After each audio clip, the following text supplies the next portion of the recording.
welcome back to this week's episode of Trapping TV. This week we're going to cover late season predator trapping, and Mike's going to show you how he makes his freeze-proof predator sets. Sometimes trapping get really discouraging. I went out and set about 30 leg hold traps. The day after that we got a snowstorm. Temperatures dropped sub-zero, and that's just real aggravating, but I froze-proofed all my traps. This is, I think, 4 days later with sub-zero weather, and we caught a nice, beautiful, big male coyote. So you can't give up just because it gets cold, and just can't throw in the towel because you get stuff like this to happen. I mean, it's exciting to me. How can you not get excited with that coyote going off in the background?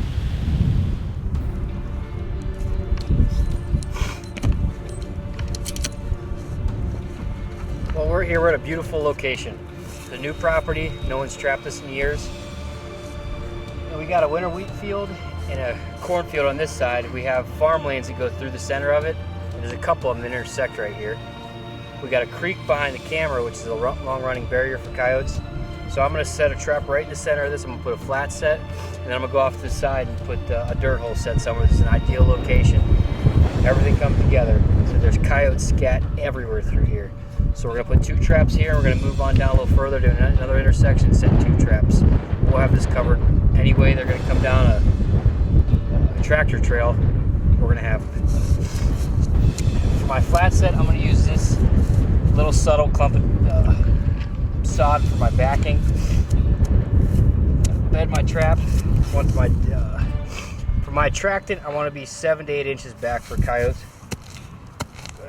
Dig out a trap bed.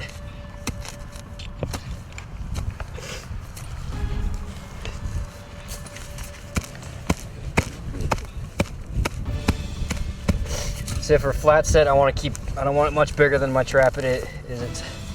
That's pretty close. I solely use these MB550s, so I'm pretty good at knowing how much I got to dig out every single time.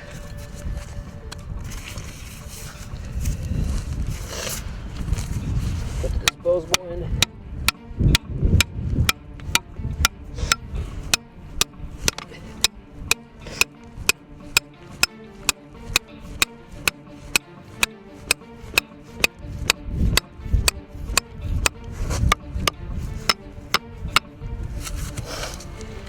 Another trick, this staking system's from the supplier. That's how I got it.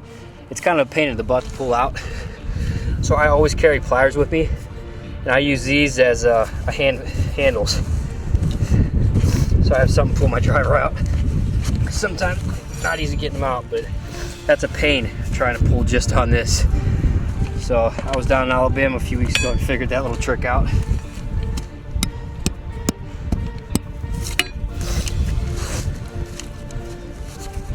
Set my trap.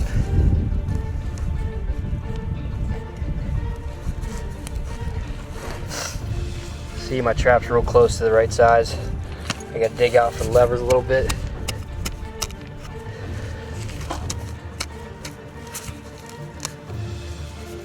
Now where we're at, we have to worry about freezing and thawing and rain.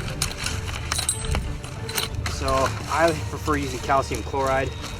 There's several different methods. You can come up with one you like the most. This is mine. Put a small layer of calcium chloride on the bottom so the bottom of this trap don't freeze to the ground. In Ohio, I made it a point to carry dry dirt everywhere. I just put a little bit of dry dirt for my bedding. I'll bed that trap right into there. So the key with a flat set is you want to keep it flat. You don't want it too deep down on the ground. So that's pretty good because you want to be able to blend it in with the grass. I start taking some of my dry dirt and packing in around the jaws. And this is the key to any good canine trappers, how to properly bed the trap. Now I'm going to start just packing in around it. Tight as I can get it. Because a coyote knows the difference. If it steps on a soft trap and that trap wobbles, you're going to miss a coyote. He's going to refuse to set. You might have a dig up or whatever.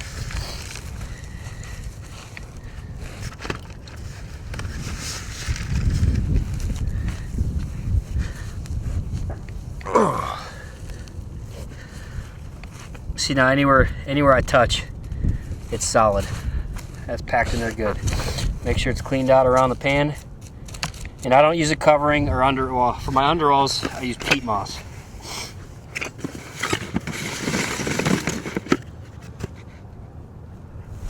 Now, the key to this peat moss, it's soft and you can't bed in it, and you really don't want it anywhere else other than just inside the jaws. All that does is keep dirt from going down underneath your pan.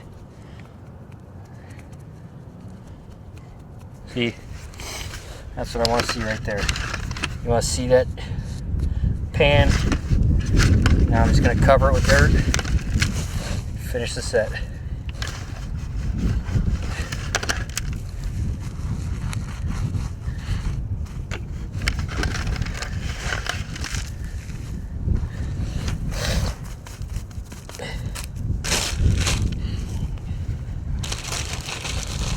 Supposed to get a little bit of rain and freezing, so I throw a little bit more calcium chloride on and try to blend it in a little bit. That calcium chloride don't hurt nothing. I still catch a lot of coyotes with it. I try to blend it in as much as possible though. Okay, now that doesn't look very blended, does it? So now I'm going to take a little bit of my dirt that I took out of the set in the first place. Blend it in a little bit.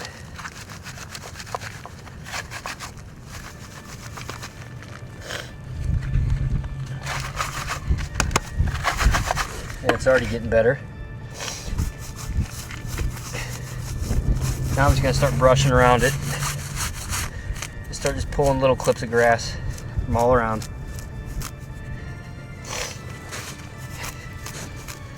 You don't want big pieces of grass, so you don't want them to get clogged up in your traps.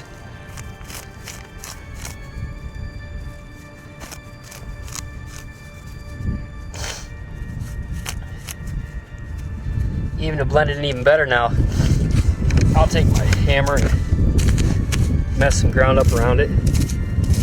So I just want it all to look the same. The coyote don't know the difference. The only thing I want to do is not know where my trap is.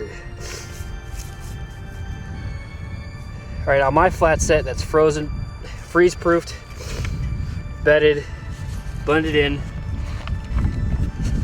Throw this off to the side. So now all this looks like is maybe a coyote come up here and scratched around. It's all blended in pretty well, the grass clippings. Last thing I do for the flat set, a lot of guys will put their attractant or hole that they want the coyote to be attracted to in first. I do it second. Since I bedded that trap right there, I know the pan's there. Because sometimes when you bed a trap, the trap's gonna go where it wants in that bed. And that's why I always put the hole in last. Now that I know my pan's there, put a couple holes in this clump. I'm gonna put 2 holes and I'm gonna crisscross them just for a, I'm gonna crisscross, put a hole here and a hole there. These cross, my pan is right there. So whatever angle that animal is gonna work into that hole from these angles. So now I have 2 chances. He moves his feet around, I got a great chance of catching him right there. So put these holes in. It's getting to be mid-January. They're gonna start mating here a little bit. So now on these little punch holes I'm putting in, I'm gonna use a gland lure, maybe a little bit of urine, and maybe a tidbit of long distance call lure in one.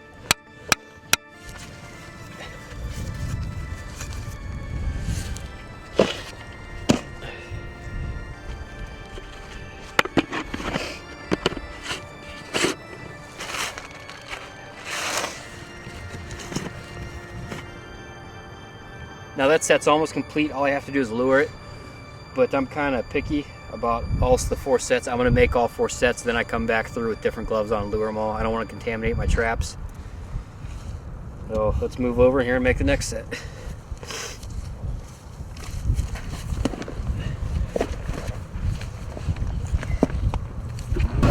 They like water and field edges. I don't know why they're not in our traps. It's perfect habitat.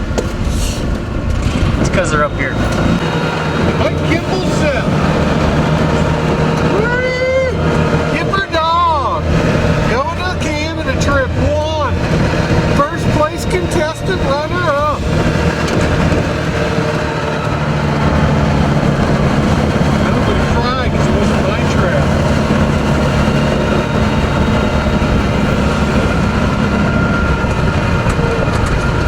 Little young dog.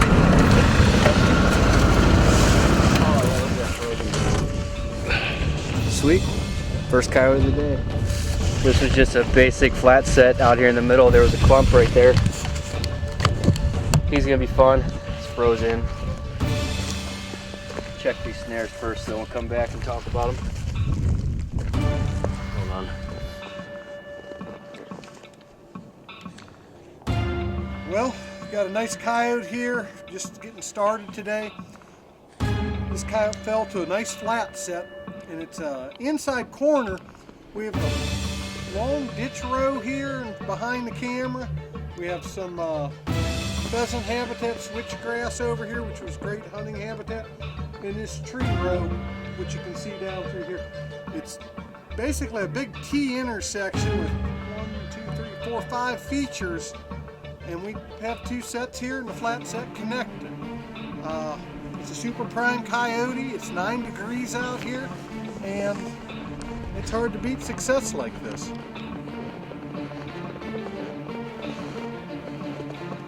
God, you look good this morning, Scott. I know, it's hard to be this sexy. The coyotes fear me. Why, his foot's buried in there. Yeah. Well, duh. Some.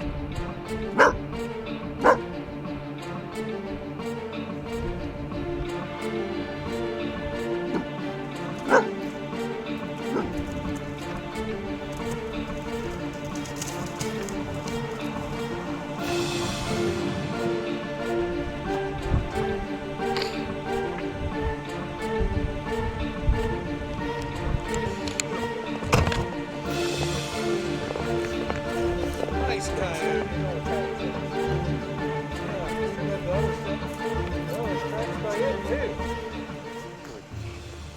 Just another coyote as we pulled up. Just another coyote. Some people get This location will only get better. Like I said, that flat set got worked hard and just missed. We got some more scat here. There's gonna be scent all over. Scott will remake his set. He pounded this one on one of his Montanas. Come back tomorrow and hopefully have another one.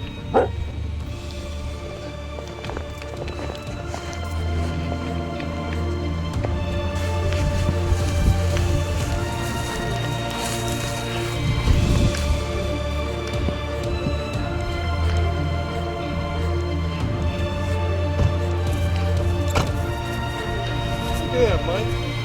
9-foot catch on that flat set. How about that? It's a little rubbed, but the landowner's going to be happy. Or is that just matted down? It's real taut.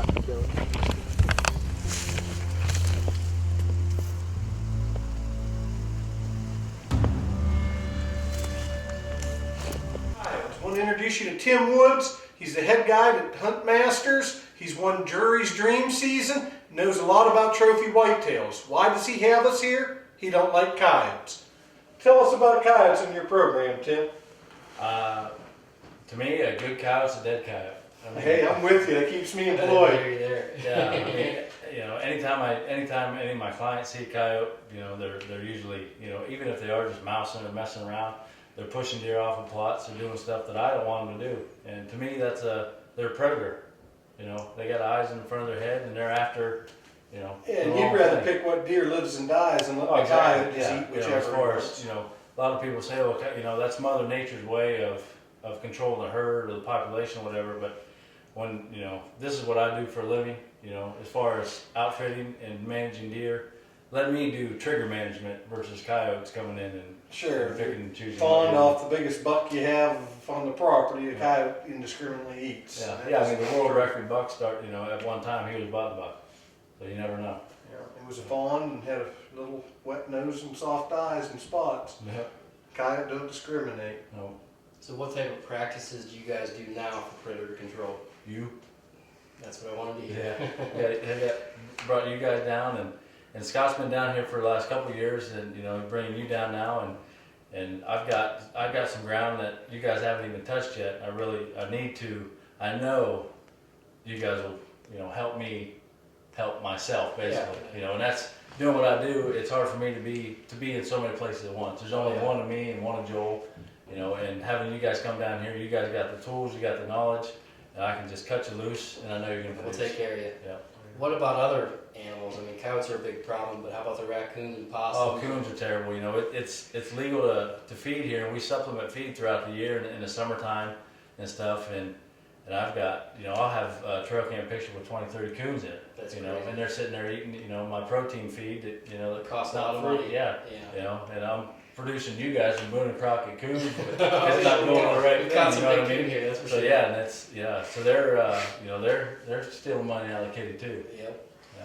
So you produced a nice 4X coon for my NAFA report. But do you guys do a lot of turkey hunts here? Or do you ever Yeah, we do our fair share of turkey hunts. Yeah, That's it. we take a handful of hunters. We don't really, we don't pound them too hard because our turkey population here in this part of the state's a little spotty. But we do have some spots that, are full of birds. Coon and possum really Yeah, destroy coon, it. yeah, when coon comes across the nest of eggs, he's gonna sit there and eat them all. Yeah, so definitely, So we're gonna get after them all for you though. yeah. If it's got fur, it's yours. We'll take care of it. Yeah. Well, we're not going to discriminate against fur. Yeah. Because there's a lot of these farms that, we have all year long, and we've had them for, 10, 11, 12 years. And all we do on them is deer hunt, so they're full of everything Yeah, else. and you guys are so worried about the deer management, you don't realize so much you're wildlife managing. Oh, yeah. Your coon are getting bigger, you're getting Oh, yeah. more coon, you're getting more coyotes because you're just giving ideal habitat to all them too. Mm-hmm. Which those are the properties I like. We can really slay some stuff for me. Some of the sign here is It's so just, textbook perfect for a trapper standpoint because, like you said, they are concentrating on deer. So the raccoons are probably dying in some of these farms of old age and coming in to help thin them. I mean, when you have a trail that's so defined that you can see it from 200 yards away, it's not just one animal making it. Mm-hmm. No, we're definitely critter friendly around here. Yeah. The squirrels are that. even thick. Yeah, our squirrels got back straps. Well, we appreciate your time. Yes, sir. Yeah. Thank So you. we're gonna Always catch glad to you be guys down for here and helping you all out. Anytime, guys. Anytime.